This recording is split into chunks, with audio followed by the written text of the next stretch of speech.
What's good? How your day going? Morning, evening, night. Whenever you're watching this video, I feel like this video is legit about to bring out the overreactor in me, and I am hella ready for it. We're about to check out compilation of stories that genuinely freaked me out the first time I read them by Mr. Nightmare. Yo, not gonna do a long intro. We're just gonna go ahead and jump right to it. Want to check out the original video? Link will be in the description below. But let's go. This has been heavily requested for a while now. A compilation of some of the stories I've read through the years that genuinely freaked me out the first time I read them. I think that Root story is my favorite one by Mr. Nightmare. I was out doing a delivery one late night. It was probably the longest drive I've ever taken for a pizza delivery from the pizza place I used to work at. It was a 20-minute drive, which isn't too crazy out where I live. Plus they ordered 4 large pies, so I figured it was a party and I'd get a much bigger tip. Navigating the dirt roads at night was always annoying though. I pulled up to the given address. It was some old, sketchy-looking building literally in the middle of a forest clearing. There were no cars parked anywhere, or any lights on. I put my car in park, and I called my boss. I asked him to reread the address at least 3 times to make sure I typed in the right place. I could tell he was in a really bad mood, and he told me to at least knock on the door and check it out. He would normally get mad if we took back 1 pie, but I was afraid of what he would do if I brought back 4. I was insanely unnerved, but I got out anyway and forced myself to the front door. And I feel like they ordered a large amount of food because that way you have a large amount of money on you, and they about to rob that ass. That's what I feel like. I was insanely unnerved, but I got out anyway and forced myself to the front door of the building. There was no doorbell, so I just knocked really hard. I heard nothing, and didn't really expect to hear anything. I was extremely disappointed, not because nobody answered the door, but because I was realizing that it was all... Fuck! Damn, it was just getting good. My bad. I done spilled my water, man. Dang, I spilled all of it. Told y'all, and this is why I do not like cups. This is like the second video I done spilled my damn water, dog. I told you, man. Hella clumsy. I'm gonna go back and be that kind of messed up the motion a little bit. But anyway, it sounds familiar I forced myself anyway. To the front door of the building. There was no doorbell, so I just knocked really hard. I heard nothing, and didn't really expect to hear anything. I was extremely disappointed, not because nobody answered the door, but because I was realizing that it was all a waste of time and gas. I knocked 1 more time out of desperation, then began to hear some kind of rustling noises from inside the building. I knocked again, and yelled that I was the pizza guy. There was silence now. I felt a bit more uncomfortable now than before, but before I could turn around, I noticed something at the window. There was someone looking through the window. I couldn't tell if it was a man or a woman. All I noticed were their eyes. Their eyes were open wider than I knew possible, staring intently at me. I was disturbed enough by this to drop the pizzas and run back to my car. The shitty thing wouldn't start until turning the key for the 3rd time. I drove off the grass and back onto the dirt road, but I felt the car rocking about, shaking and bumping. Something wasn't right. I didn't make it far from the building before I started hearing a sharp scraping sound coming from outside. There was so much resistance that I couldn't even drive. The car came to a stop. I got out of the car to check what the hell was wrong. A chill ran up my spine as I began to feel like my heart was constantly skipping beats. My tires had been slashed and had completely fallen off the rim. Not just the front though. All 4 tires were slashed. I realized somebody did this when I was knocking on the door to that building. Instead of running, I got back in the car and locked the doors. I was so close to that building I could practically see it from where I was if it weren't for the trees blocking the view. Yeah, oddities are rant. I called 911 and told everything to the operator. She told me the cops would be over as soon as possible and that I need to stay hidden. I asked her if it's advisable to stay in the car or run, and she told me it would be best to stay in the car with the door locked. She asked me to stay on the line with her until the cops would arrive. My whole body was shaking. In all directions there was nothing but dark, seemingly endless forest. I knew it would take forever for the cops to get there. I was not comfortable with sitting in that car so close to whoever did this. The next part is what utterly destroyed me. It still shakes me to this day, and I hope nobody ever has to experience this kind of fear. As I was scanning all the windows, making sure nobody was outside, I looked in the rearview mirror, and there was the same person I saw at that window, eyes opened wider than ever. I could see now that it was a woman, and I could ever so slightly see a smile begin to spread across her face. I opened my door and full on sprinted into the woods, not caring how much noise I made. I ran until I was out of breath, which didn't take long, and I hid behind a giant log on the ground. I tried to cover my loud breathing with my hand as I waited and waited for what felt like hours, until I finally heard sirens in the distance. I gathered up all the stamina I had left to run all the way back in the direction of the dirt road. Eventually the glowing red and blue lights came into view, and I had never felt better in my life. They were parked in front of my car, investigating with flashlights. I came out yelling at them like a lunatic to help me. I fell to the floor and started to gag, almost throwing up from running so much. They picked me up and began to ask me questions, to which I explained everything to the best of my ability. One of the two cars drove over to the building, and the two officers began to search the building. They came back with nothing except for a couple of spiky objects. These objects were exactly the same as the ones used to slash my tires.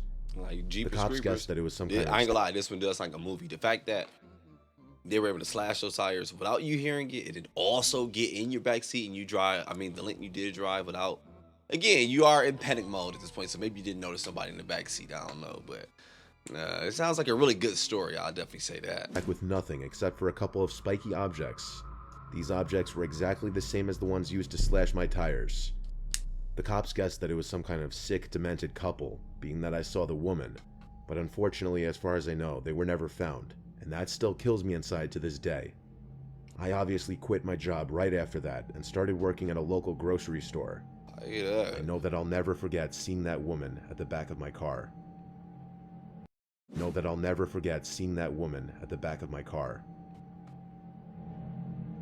See what story 2 is about. It's a little-known common courtesy out in the mountains during a snowstorm that if someone's seeking shelter in your cabin, you let them in. No, I wasn't the one offering that courtesy to someone else in the story. I was the one seeking refuge. It was supposed to be a long weekend of hunting, but what started as a cold, sunny day quickly formed tons of dark storm clouds, and I quickly found myself right in the middle of a blizzard.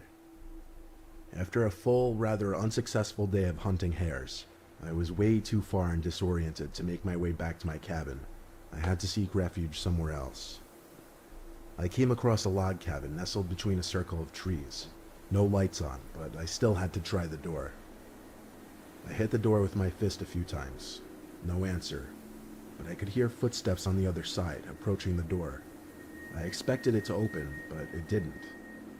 I shouted that I'm lost and need shelter. The door cracked open, and I heard a voice say, "Come in, leave your boots by the door." I waited a bit, expecting him to open the door fully and formally greet me as anyone would. I mean, in his situation, he really don't have no choice but to trust him. I get it, but oh shit. I waited a bit, expecting him to open the door fully and formally greet me as anyone would, but that didn't happen, so I pushed the door open myself and entered the dark cabin.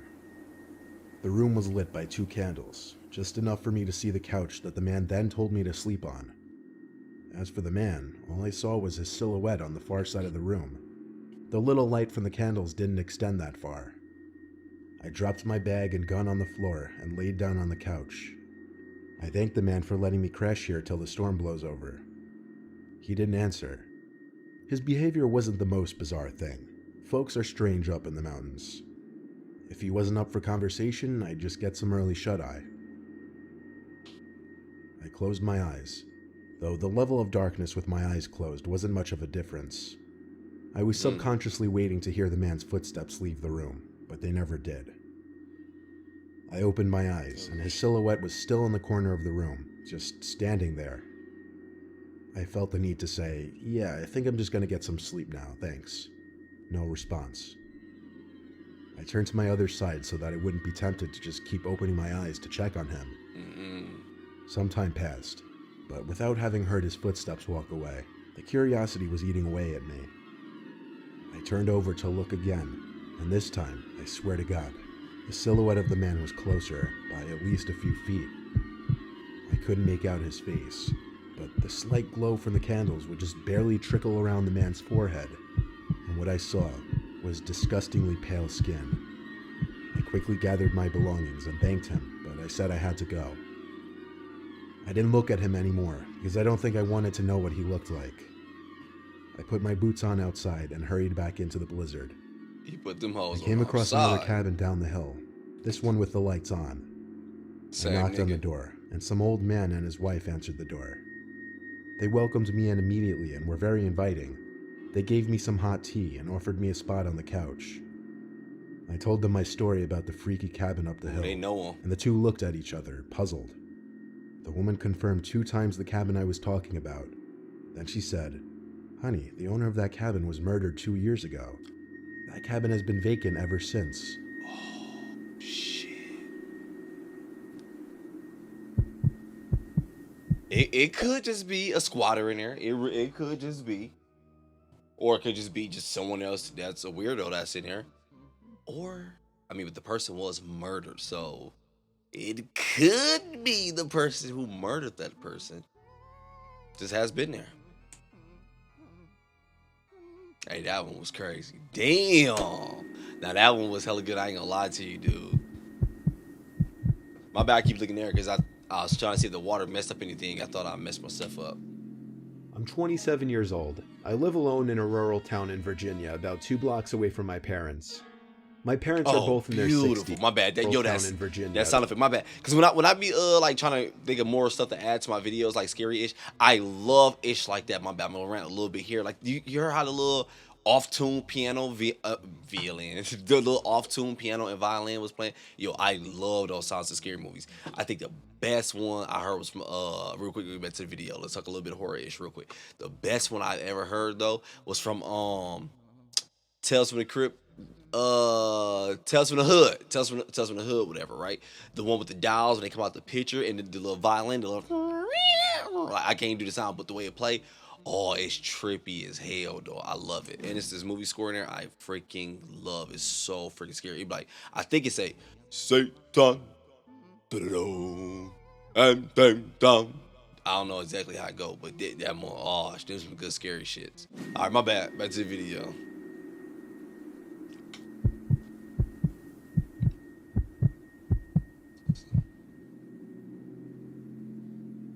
I'm 27 years old. I live alone in a rural town in Virginia, about 2 blocks away from my parents. My parents are both in their 60s, and my mom has become a very worrisome woman in her old age. Sometimes she walks over uninvited and lets herself in, since I had regrettably given her a key, which can get a bit annoying. Like if I would be out really late on weekends at a bar or with women, I would sometimes come home to my mom sitting in the living room waiting, worried sick. I know you may just think, "Oh my god, that's crazy, why not just put your foot down and tell her to stop?" Well, because you don't know my mom. It's very hard to describe her, but she's the kind of worrisome, innocent little lady that you just can't bring yourself to go against. And I hate to mention, she also has mild dementia. Anyway, this was Saturday night. I think it was around 2 in the morning.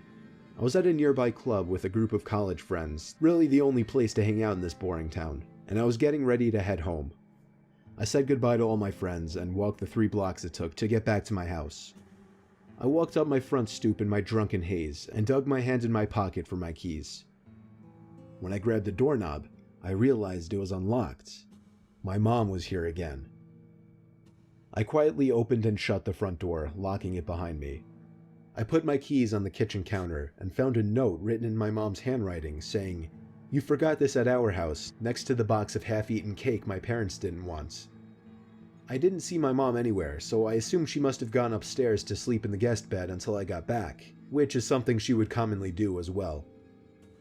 Then I heard footsteps upstairs, confirming it, and that's when I sighed once again. 27 years old, almost 3 in the morning, and she still has to wait up and treat me like a child. I ran upstairs to check the guest bed, empty, along with all the bathrooms. I was afraid Mom was having one of her episodes due to her condition, so I ran to the phone to call my dad. After 4 rings, my dad picked up in a groggy voice, asking what the hell is the matter. After I told him that I heard Mom wandering around upstairs in my house, there was a short pause, and then he said, "That's not possible, she's sleeping right next to me." My mouth fell open as I turned my head to face the dark upstairs, and just barely by the light provided by the kitchen, I could see a head peering around from the corner at the top of the stairs, looking down at me. I screamed into the phone as I ran out the front door and down the street to my parents' house, explaining to my father on the way. About halfway there, my dad told me, "Alright, I'm gonna call the cops," A little and bitch. hung up. You can go get your house back. I made it to my parents' house, where my mom was already waiting at the door, worried. I was just saying that's probably what I would have said to myself, but I probably would. Like, no, I got the house door. I call the police, man. Go get your house. Shoot that nigga. I don't give a fuck. About halfway there, my dad told me, "All right, I'm gonna call the cops," and hung up. I made it to my parents' house, where my mom was already waiting at the door, worried sick. My mom explained that she did come over to clean my kitchen a little bit and to bring over the cake they didn't want. 2 police cars pulled up in front of my parents' house, where they escorted me and my dad down the street to my house. 1 officer stayed outside with us, while 2 others went inside to investigate. It felt like 15 minutes before they came back outside and said it was clear. They checked the crawl space, the attic, everything. There was really nothing for me to report, other than the door was left unlocked and I saw the outline of a head upstairs before I ran for it. Still, I didn't feel safe sleeping in there that night, so I went back to my parents' house.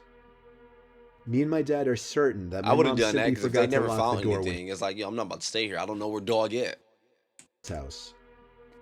Me and my dad are certain that my mom simply forgot to lock the door when she left, as her memory has been getting worse over the past few months. My dad has been stopping her from coming over alone from now on, which makes me both sad but also relieved. Some nights I still get paranoid that whoever was in my house that night never left, and is still hiding in here somewhere. That one was good, but right now that cabin one is definitely on top. Like, oh, I hope this one beat it. The next one beat it. That cabin whoever one was in my house that night never left, and is still hiding in here somewhere. Story 4, let's go.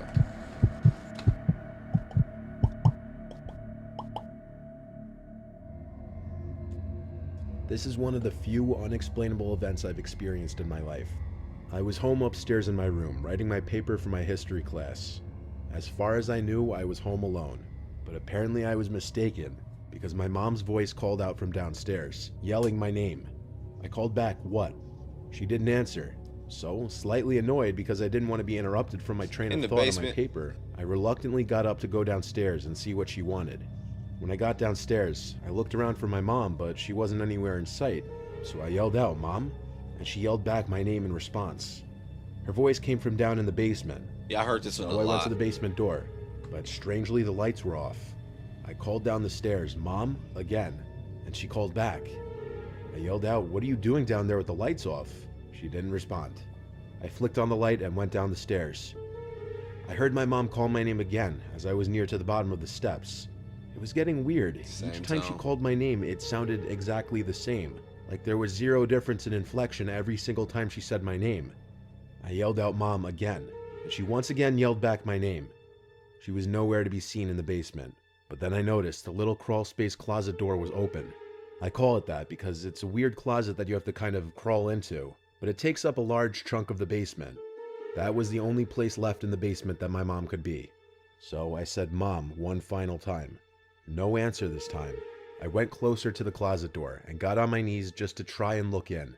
It was pitch black inside, and I was starting to get freaked out. I said, "Mom, are you messing with me?" There was no response at all, just the quiet buzzing sound from the basement light. I got back up, and for some reason decided to sprint back upstairs, slamming and locking the basement door behind me. I didn't know what I had just witnessed and heard, but I went to grab the house phone and call my mom's cell number. It rang a few times until my mom picked up, and I learned that she was out grocery shopping. I told her, but she didn't believe my story, of course. She thought I was messing with her. It took half an hour of begging her to believe me that she finally went along with it, and when she and my dad were both home, we all went down to the basement together. The closet door was still open. My dad went inside, but there was no one in there. This still remains to be the most haunting, unexplainable experience of my life. Yeah, that one was creepy though. I remember that one. I'm sure that's probably why I heard this one a lot because that one was going on. When I first heard it, yo, that one tripped me out. And if I remember correctly, well, it wasn't, but I thought it was like some point where like a hand came out and closed the door, and that was like the last thing. So that's why I was in like this, like the hand gesture. But it may have been more similar like that though.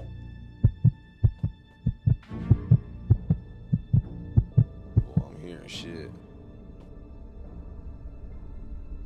There was this one time I was out late drinking with friends. It was some point in the summer of 2016.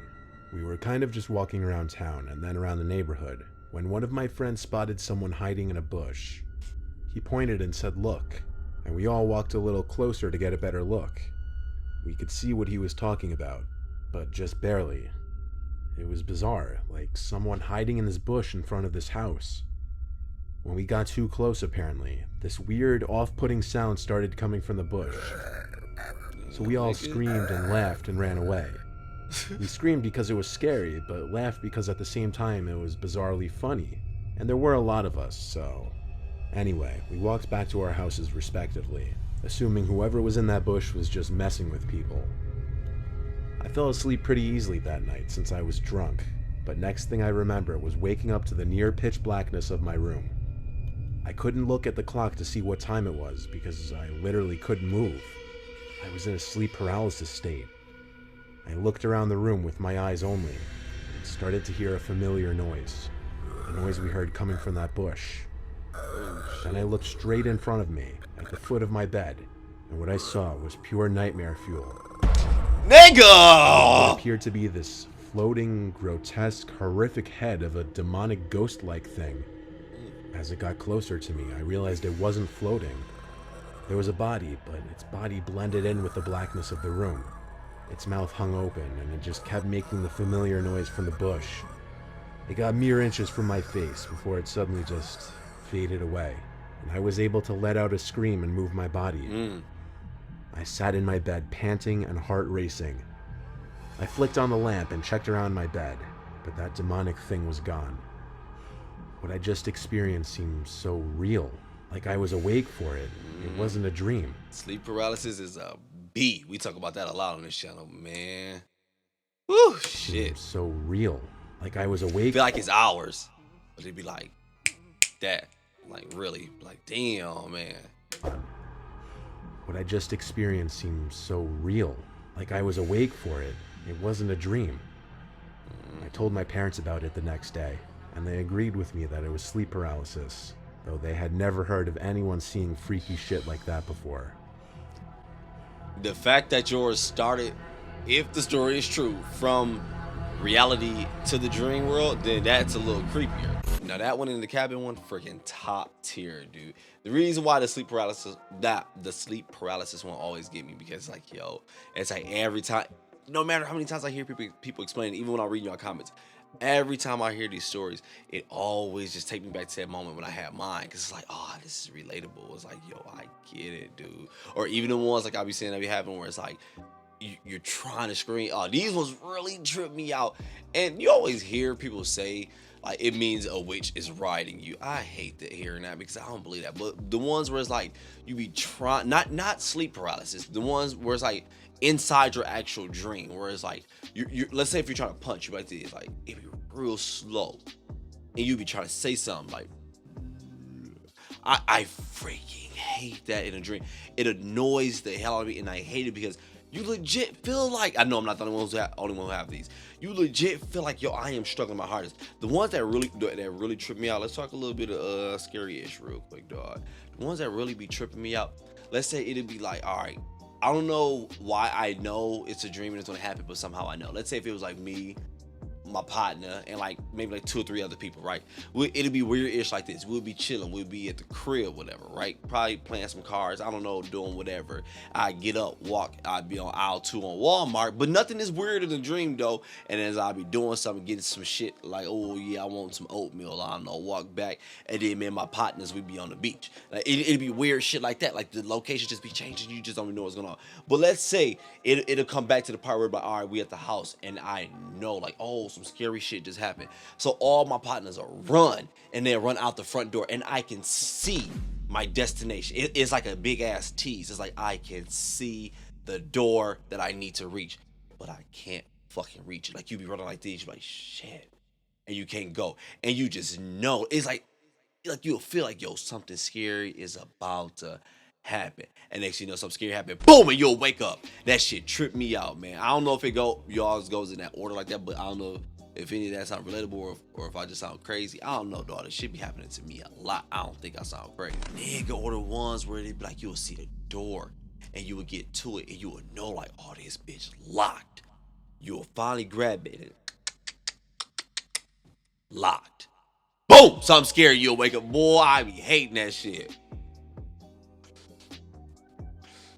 My bad. But no, though, I'm about to go ahead and get up out of here. Enjoy my night. You do the same thing, though. Enjoy your day, morning, evening, night when you're watching this video. But I'm out.